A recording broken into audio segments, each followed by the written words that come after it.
दोस्तों, उत्तर प्रदेश का चुनाव समाप्त हो गया है। भारतीय जनता पार्टी पूर्ण बहुमत की सरकार बना के सत्ता पे काबिज हो गई है। जो 248 सीटें आई, ये सीटें 300 के पार जा सकती थी। अब ये 300 के पार क्यों नहीं गई, मैं आपको बताता हूं। क्योंकि कुछ जयचंद टिकट न मिलने के कारण विरोध में चले गए और समाजवादी पार्टी को वोट देने की डिमांड करने लगे अपने समर्थकों से।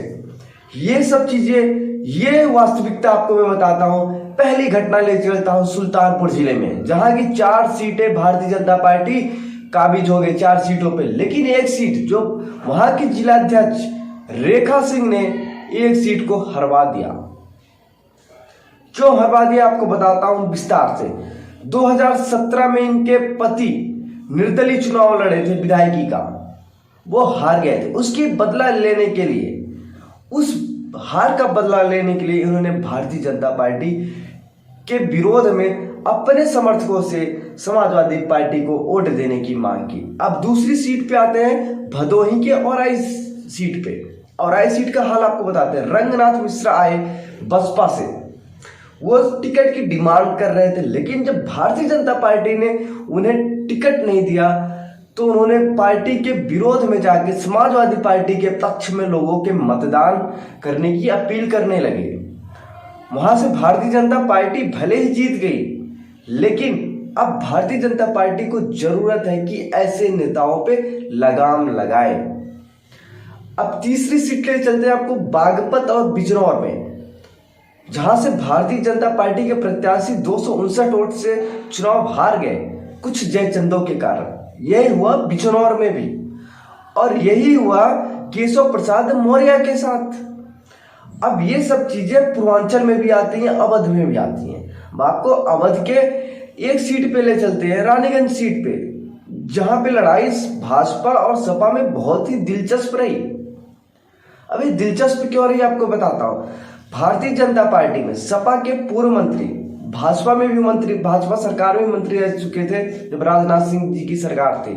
उसके बाद समाजवादी पार्टी में अखिलेश यादव की सरकार में मंत्री रहे शिवकांत ओझा और उनके सुपुत्र, ये भारतीय जनता पार्टी में आ गए। आने के बाद ये टिकट की डिमांड करने लगे। लेकिन वर्तमान विधायक अभय कुमार ओझा की जो विकास कार्य उनके द्वारा किए गए, उसके कारण उन्हें टिकट नहीं मिला।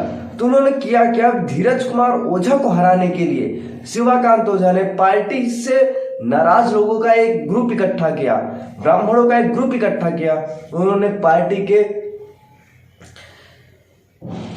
इतर जाके समाजवादी पार्टी को वोट देने की अपील की। इस वजह से यहां से भारतीय जनता पार्टी हार गई। अब आते हैं मुगरा बादशाहपुर विधानसभा क्षेत्र। यहाँ का इतिहास कुछ अलग है। यहाँ पे जो पार्टी जो सीटें जीतती है, उस पार्टी की सरकार राज्य में नहीं होती। ये बहुत दिनों से होता चला आ रहा है। अब यहाँ पे भारतीय जनता पार्टी चुनाव कैसे आ रही, यहाँ पे ब्लॉक प्रमुख पूर्व विधायक, समाजवादी पार्टी के पूर्व विधायक विनोद, स्वर्गीय विनोद सिंह के लड़के सत्येंद्र सिंह फंटू ब्लॉक प्रमुख है भारतीय जनता पार्टी से। ये टिकट की डिमांड कर रहे थे कि भारतीय जनता पार्टी इन्हें विधानसभा का टिकट दे। लेकिन जब पार्टी ने इन्हें टिकट न देकर अजय कुमार दुबे को पार्टी ने टिकट दिया, तो ये पार्टी का प्रचार न करके निकलते थे भाजपा का झंडा लगा के। लेकिन जहां पे जाते थे वहां पे समाजवादी पार्टी को वोट देने की डिमांड करते थे। ये सारे जयचंद हैं भारतीय जनता पार्टी के। इस वजह से भारतीय जनता पार्टी 300 के आंकड़े को नहीं छू पाई।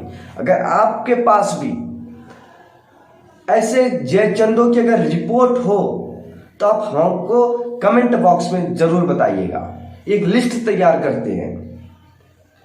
अगर आपको हमारा वीडियो अच्छा लगा हो, मेरा भारत चैनल को सब्सक्राइब कीजिएगा और मिश्रा प्रतापगढ़ी को एक लाइक का बटन दबा के थोड़ा सपोर्ट कीजिएगा, जिससे मनोबल बढ़े। आप सबके सामने और सारी चीजें लेकर आऊं। नमस्कार।